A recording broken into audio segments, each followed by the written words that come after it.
Hello there. The European Union is now celebrating the Japan-EU Free Trade Agreement, or JEFTA to give it its short name, but there may be a bit of a problem for the European Union.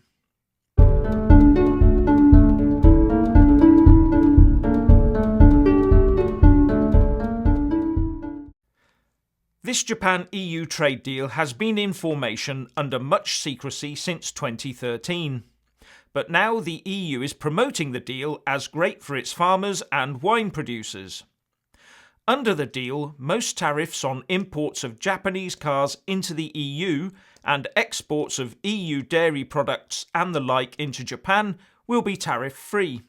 In fact, it's been called the Cars for Cheese deal. However, when you take a closer look, it might be that the Japanese have got the better end of the deal.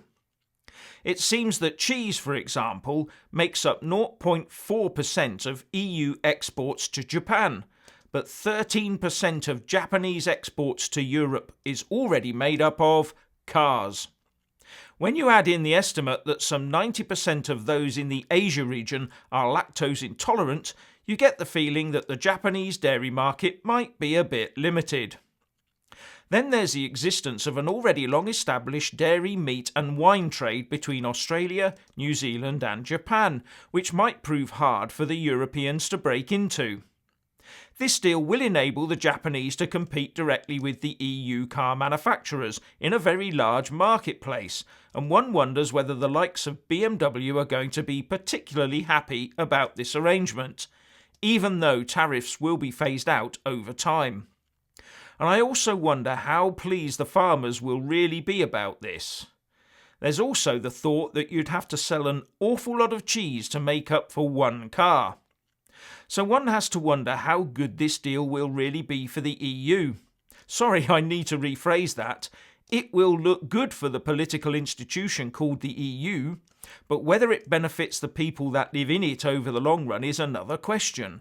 Apart, of course, from being able to buy Japanese cars more cheaply, that is.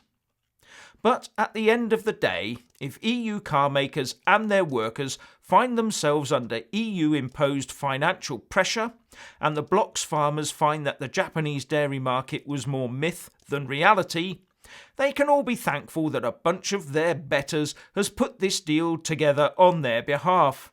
A bunch of betters that they can neither sack, nor sanction, nor vote out of office. Marvellous. And lastly, a couple of questions for the Remainers. However good or bad it turns out to be, Japan has done a deal with the EU.